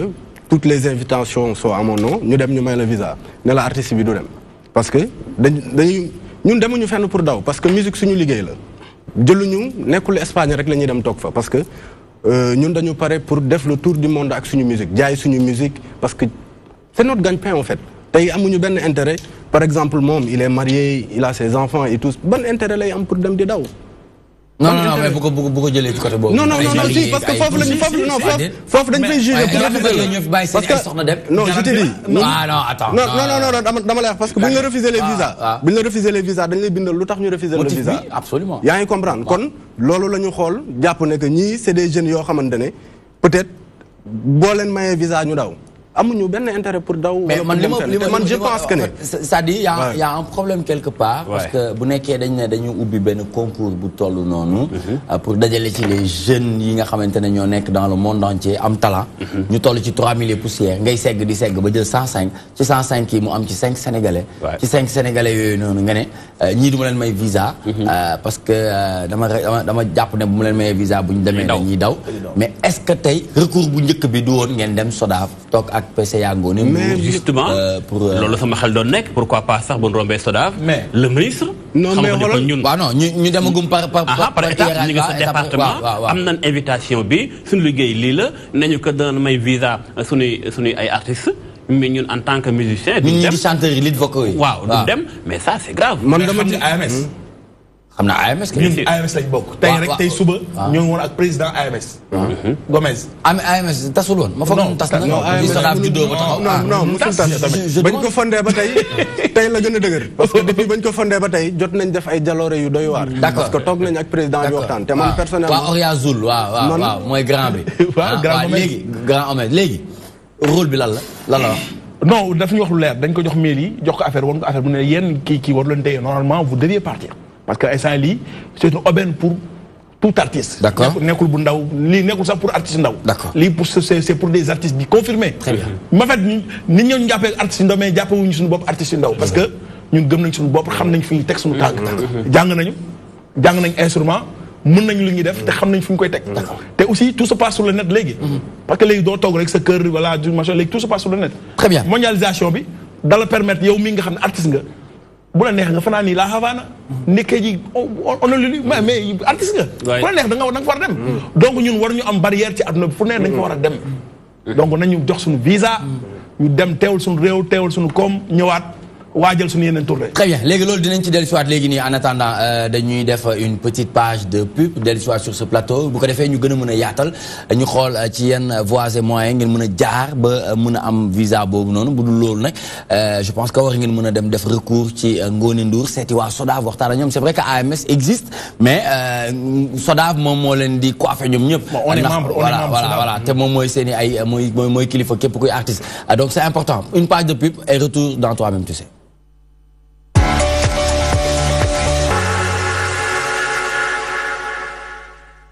Bokki Sénégal, Bokki amateur yi Khadim Production promoteur de l'avenir modèle siwaat ak journée espoir bu mag le 10 juillet 2018 au stadium Iba Mar Diop drapeau Mor Sarba maire de Jaxaay Parcelles Niakoulrab mu jël drapeau bi dédié ko son excellence le président de la République Macky Sall, Monsieur Omar Gueye, ministre de la Pêche et de l'économie maritime. Invité d'honneur, Monsieur Babouba, premier adjoint au maire. Madame Khady Diop, deuxième adjoint au maire. Conseil municipal bi ak population yu Jaxaay, Niakoulrab, Parcelles, Darou Dioub, cité gendarmerie, Mor Sarba. Slogan benn la, Mor Sarba travaille pour l'élection du président Macky Sall en 2019. Bébé Bismi, écurie Cambérène, moo ci jàkkaarloo ak Mbaye Gouy Gui, école de lutte Badia Dione. Zarko numéro 2, Mathieu Préra, war ci bëre ak Bill Jobas, école de lutte Père Diaw. Superman, Rock Énergie, war ci bëre ak Bébé Diaksou, école de lutte Sita Fadia. Safal Bassi, bu Bawol, war ci bëre ak Réni Gouy, Guédiawaye Mbolo. Fils de Bada, école de lutte Cheikh Mbaba, moo ci jàkkaarloo ak Mën Gëssu, Lébou Gui. Elton, bu école de lutte Langsane, war ci jàmmarloo ak Boy Sène, Diamaguène Sicap Mbao. Zoro, école de lutte Père Diaw, moo ci bëre ak Général Gaïndé, Daraji. Pape Lacrose, benn barak Mbolo, war ci jàmmarloo ak Lay Rabi, Parcelles Mbolo. Valérie, Diop Soganek, war ci bëre ak Xaye Sok, Rock Énergie. Thiatou Mbamba, Grand Yoff Mbolo, war ci bëre ak Ñagas numéro 2, école de lutte Doudou Bakassa. ci wàllu sponsor yi, Khadim Production, mi ngi ci ànd ak GBC, Génie Civil, Travaux sur Bâtiment. Boutique Soxna Nafu Fall Fall ak Harmonia. kon bokk yi, bés bango le 18 juillet au stadium Iba Mar Diop. Khadim Production dellu si waat ci journée bu doy waar. Bébé Bismi, écurie Cambérène, war ci bëre ak Mbaye Gouy Gui, école de lutte Badia Dione. Zarko numéro 2, Mathieu Préra ak Bill Jobas ñooy bëre combat spécial. kon nag bés bango en direct sur DTV, bu leen ko kenn nettali.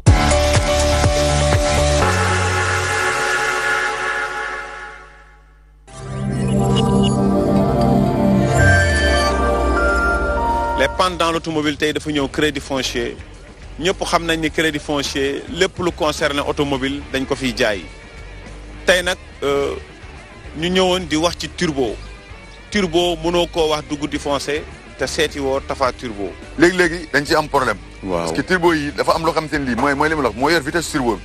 waaw léeg-léeg da nga ci gis boo xamante ne bii day gome. su gomee. dox ba mu war di dox di manipuler wu. di dimbali turbo bi du ko def su ko defee tamit bokk na ci lii gaaw a yàq turbo bi parce que turbo bi à tout moment day fonctionner. te turbo bi am na fu muy toll foo xamante ne fii nii boo tegee sa tànk kii dafa war a bàyyi turbo bi li mu doon rouler. waaw day xaw a wàññeeku. fonctionnement du moteur. waaw li moteur bi laaj rek daal la koy jox. merci beaucoup. bu laajee lu bari mu jox ko. ko bu laajee lu tuuti mu wàññi boo tegee sa tànk mu wàññi. te tamit gars yi nañ bàyyi dawal sa oto ba mu xiir nga ñëw gaari automatiquement fay. bàyyil ba mu ralenti. bàyyi mu ralenti quelque temps turbo bi xaw a. dellu si waat dolli si waat nooyi. mais gars yi dañuy ñëw dawal ba mu xiir ngay egsi rek fay léegi turbo bi day nekk en fonction boo xamante ne bii léegi moom. mu ngi tourner à vide. Merci beaucoup.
Nandene nañ la dox ci miss nga di ko miss soo may tuul yow ding ci am bés su boobaa yow ding ci fër ma tànkam lu gën a daaw wuti mbedd ma yenn saay mu neex ma am fa benn wala ñaar fu ma romb ñu xam ne ma lu moo fi jaar ba benn bés ma gis lu ma tiis lu ma diis lu yóbbu sama fiit ma daw ndax tiit xaw ma nit am lu mu doon waaye yéem na ma li de yéem na ma Dimmi ma doomay e baale di ma daf lool e baale tuuti moom dafa ñool xees ne Dimmi ma doomay e baale di ma daf lool e baale tuuti moom dafa ñool xees ne jigéen la ma xale bi defee ñëw ma xale suba xale bi di ma romb ma di ko xool ni dox su ma xoolee ma xoof ma ne kii fa mu wax ak moom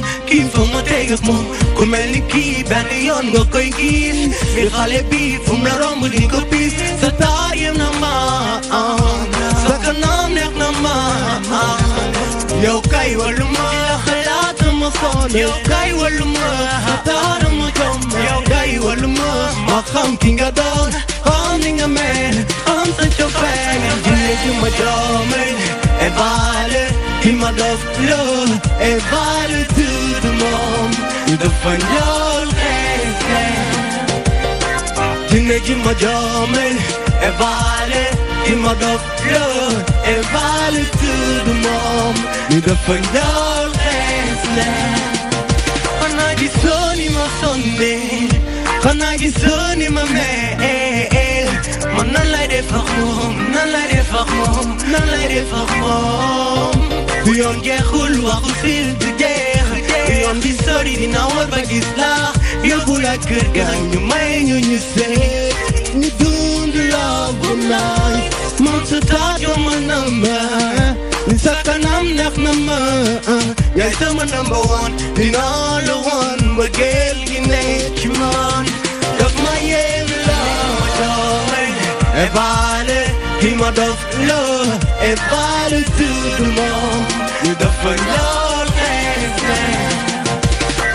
dina ji ma doomay e baale ki ma dof loo e baale tuuti moom ñu dafa ñool xees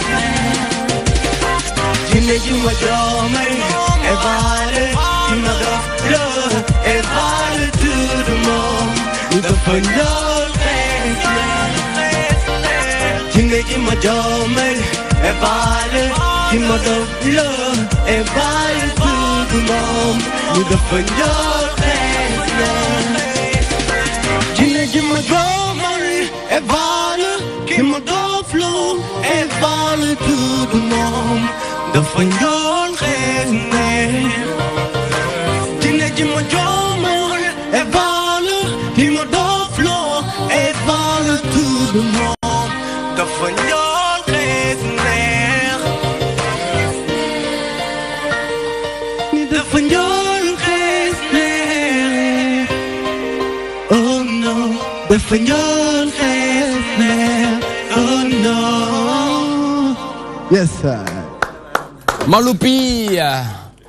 muy ndaanaan moom tamit muy un artiste boo xamante ne originaire du Sénégal di def ay diversité musicale bien sûr donc ñu ngi fàttali ko en 2015 morceau bu am solo boobu nga xamante ne génne woon na ko duppee ko woon Jinne Ji nga xamante ne ça a fait le buzz donc Maloupi parmi nous ce soir pour waxtaane li nga xamante ne dafay jëm ci festival bu am solo boobu nga xamante ne Tenerife lay xewee Santa Cruz plus précisément foofu ca fi nga xamante ne moom la ñuy wax Espagne donc ñoom ñaar ñëpp même jafe-jafe boobu la ñu am donc ci par ma voix ñi wax rek les autorités ñi nga xamante ne ñoo ngi ñuy bàyyi xel ñu jël ay mesures ngir mun leen accompagner pour ñu mën a dem ci concours bu am solo boobu noonu ñu tàllal ci loxo ki nga xamante ne man miin naa ko te lu ma ko ñaan dana ma ko may muy madame Ngoni Ndour numéro téléphone bi jox naa leen ko ci kanam da ngeen koy woo waxtaan ak moom xool lan la ci mën a def loo xamante ne parce que moom la fi moom moo fi nekkal SODAV muy PCA ou SODAV donc képp koo xamante ne artiste nga wala yaa ngi nekk ci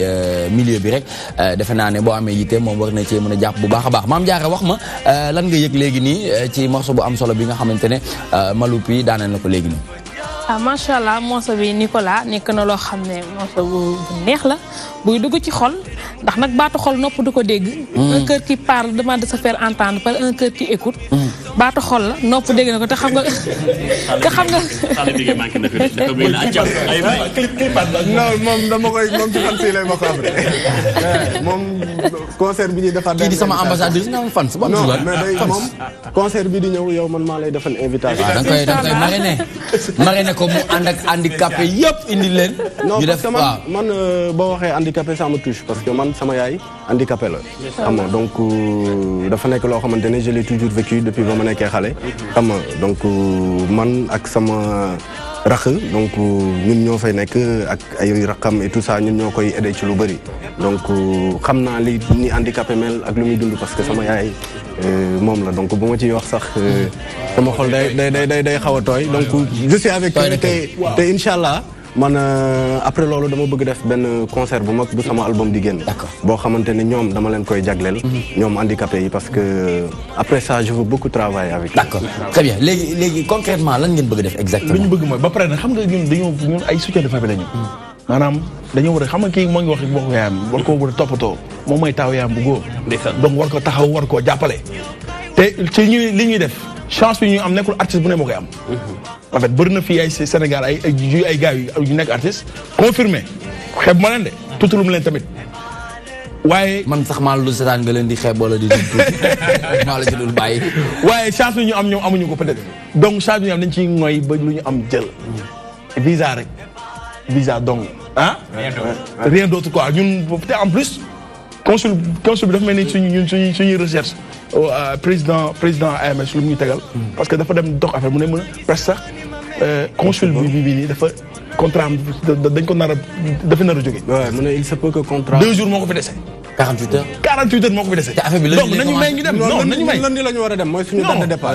lundi ou mardi daal. am ngeen billet ci guddi waaw am nañu lépp pare na. c'est sûr fii nii visa bi la ñuy xaar dem suñu yoon. non foog nga wax ne ko ñaari problème la bien vrai que visa bi mooy prioritaire mais quand tu lis l'invitation tu sais que ne les artistes là on doit les prendre en charge au niveau aussi des billets xam nga mais.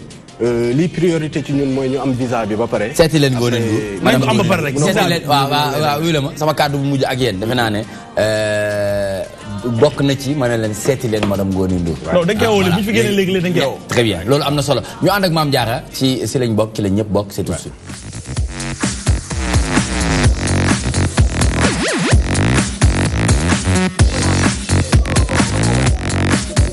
yow kay fu mu toll nii très bien merci beaucoup ñu ànd ak Mame Diarra lu am solo li nga xamante ne war na koo waxtaanee jëm ci période bi ñu war a nekk wala période bi ñu nekk nii muy période hivernage te ku wax hivernage xel yi dem ci handicap donc bu ñu ko waxee ñu ne nag saison des pluies et handicap halte aux obstacles Mame Diarra. effectivement Nicolas comme ni nga ko waxee saison des pluies et handicap halte aux obstacles parce que sooy gis ne ñu ngi jëm ci nawet te ku ne xam nga ne nawet.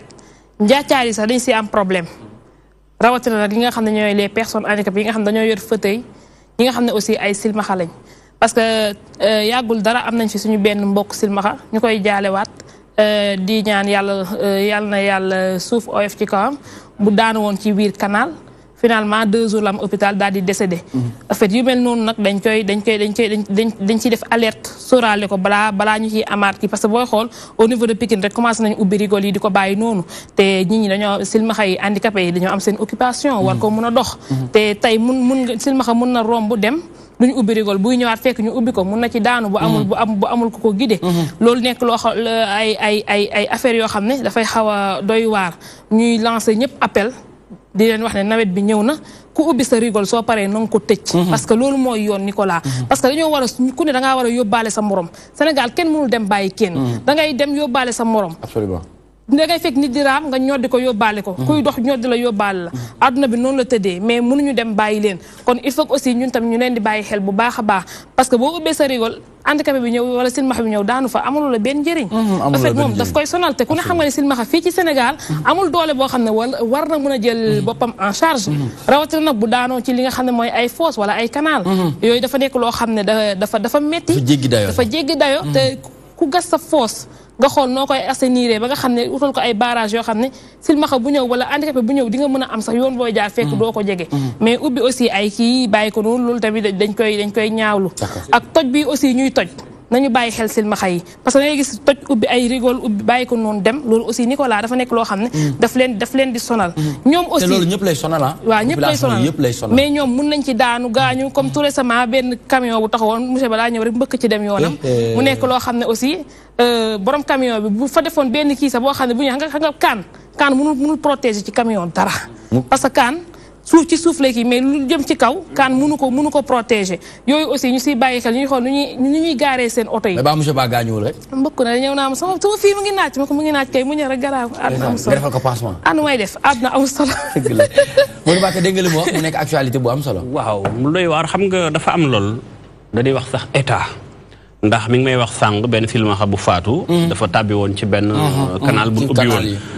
ngir yàlla waa ONAS ak ñu leen di liggéey rek seen partenaire ak waa koñ yi ku ci nañ ci am responsabilité moo xam état moo xam nit ñi parce que ñun état ñun la askan wi nekk ci ab koñ ubbi sa wala gas am paxu mbedd gis nga gas pax wala nga am xew def ci ay bagage yooyu doo ko suul kii sax mën na ci dugg boobu laa koo xam se ni bii ndey sànni yàlla dogal la bëtam neexul muy dox ci mën a ñàkk ba ñu doxee soxlaam nañuy bàyyi xel dafa am barki démb fii benn taw bu njëkk bi mu def nii mu am benn poto courant bu doon maas buntu gendarmerie fourrière il a fallu que gars yi ñoo def jalon nii génn di escorter mbedd mi ku ndox mi la noo demal jaar côté bële ndax courant yi mi ngi maas ci ndox mi xool loolu tam poto yi yàqoon depuis des années dañ ko bàyyi noonu il faut nit ñi ñuy maanaam ki ci am rôle muy la mairie ku ci ne am na loo war def ci chef de quartier yi imagine que bu fekkee ne du waa gendarmerie c'est un travail de chaîne. oui bu fekkee que du waa gendarmerie kon mu si mën na am foofu.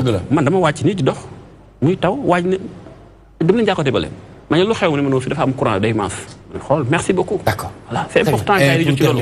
pour terminer comme ni ko Modou Mbacké waxee rek état nekkul le président wala les ministres état ñun la. ñun comme ñun nag ñooy état ñun ñoo war a man dama contre sax ku naan mbedd mi mbeddum buur la. buur du jóge fële ñëw di ko defar mbedd mi suñu mbedd la. ñun ñi ciy dox ñun ñi ci dëkk di ciy dox ñun ñoo ko war a setal du mbeddum buur. dama ko contre mbedd mi suñu mbedd la. c'est pas de mbeddum buur non. suñu mbedd la kon dañ ko war a toppatoo. te ku ne Nicolas dañ bàyyante xel. dañoo toll ci jamono joo xam ne dañoo war a bàyyante xel ku ne da nga war a bàyyi xel ak sa morom loolu c'est très très très important te am na ñoo xam ne yàlla moo leen wàññi te ñun ñii ñëpp on n'est pas épargné un jour mun na ñëw rek yàlla bu mu am mais l'homme propose Dieu dispose. Très bien. Comme nag yàlla mooy dogal. ñun ñëpp nañu jàppalante xam ne kenn mënul dem bàyyi sa morom. jërëjëf waaw Sénégal benn Kouné Fashion ñu ngi lay jaajëfal bu baax a baax ci lu am solo bi nga xamante ne indi nga ko waaye tey sañseeti nga de.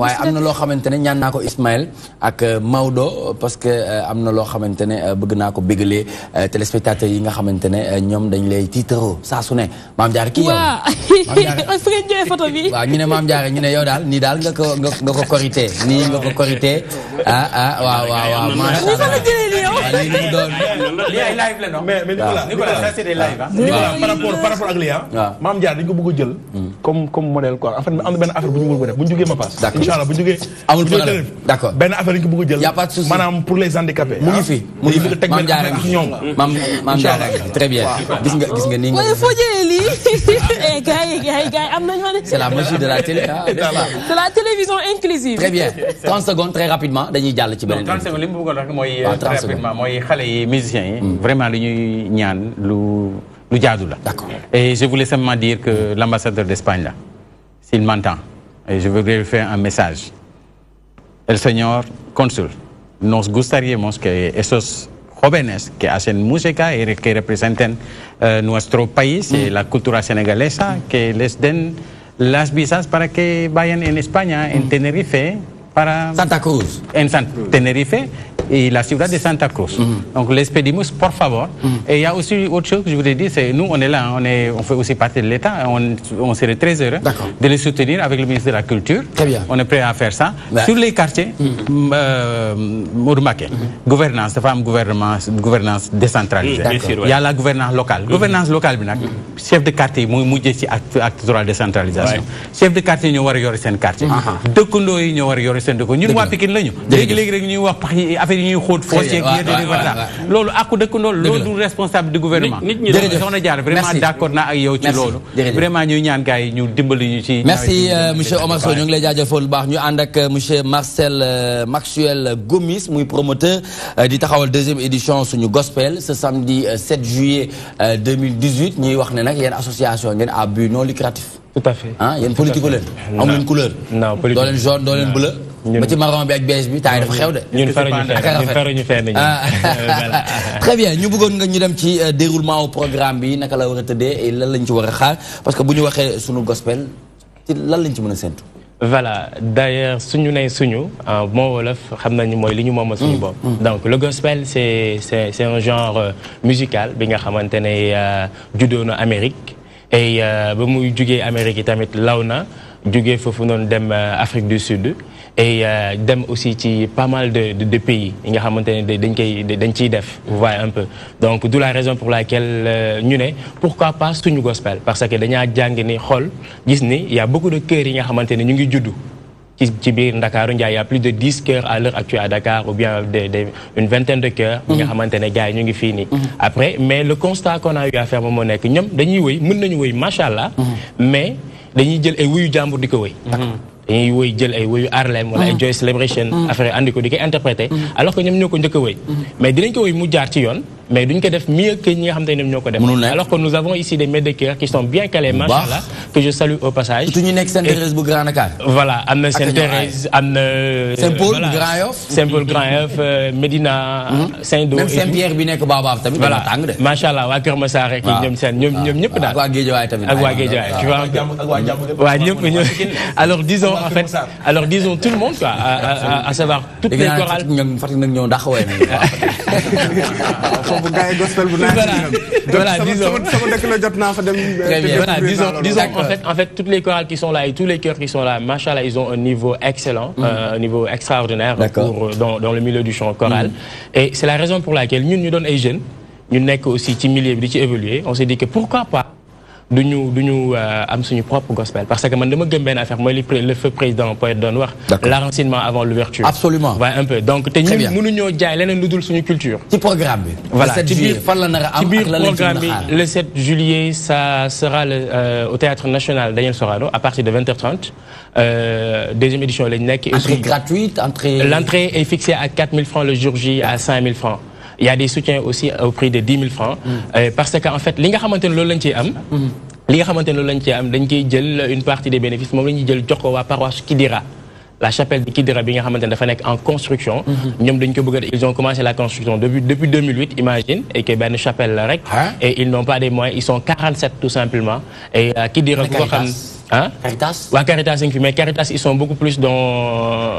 le manger affaire yooyu tout ay joxe ay yére affaire yooyu tout waaye un peu donc et kii di rester à 15 kilomètres entre la frontière du Sénégal et du Mali donc ñu fas yéene itam dem jaar parce que daaw defoon nañu ko première édition sœur Carmélite lañ doon jàppale ñoom ñoo nekk Sébikotane mooy sœurs yi nga xam ne du ñu génn ñoom ñaan rek la ñuy def ñoom ñoo doon réfectionner seen chapelle et ren waa Kidira di continuer seen construction chapelle ñu nar leen cee jàppale et ci biir événement bi itamit dina am la paroisse la chorale Saint-Pierre Julien Aymar bu Médina et aussi Philippe Coly moom mooy artiste parrain bi il y aura aussi la participation de la troupe Espoir de la banlieue et il y aura FOSA un jeune chantre et bien évidemment le chœur Joyce Choir ñoom dinañ fa nekk par la grâce de Dieu pour voilà jox gars yi un spectacle digne de ce nom. Très bien.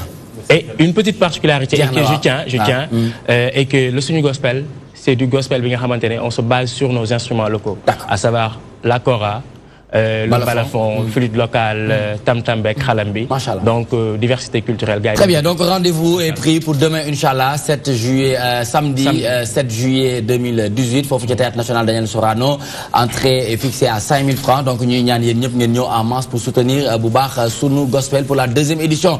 Ça a été un plaisir en tout cas d'être avec vous, hein, Moui Gonga, Moui Monsieur Omar Sow, PCA, ak Maloupi, Mam Diarra ñu ngi lay jaajëfal bu baax di la jox rendez-vous jeudi prochain Inch'Allah ngay nekk di gën a di jongama rek ñu ngi ci sargal bu baax monsieur Ba mi nga xamante ne mu ngi lay téye bu rafet kon mbokk yi sant nañu leen gërëm nañu leen bu baax ñu ànd ak Pape Ousmane Cissé ci xibaaru mbarax bi programme bi di continuer di wéy sur la magie de toutes les télévisions sénégalaises on vous donne rendez-vous demain Inch'Allah même heure sur les antennes de la DTV. Bonsoir et merci.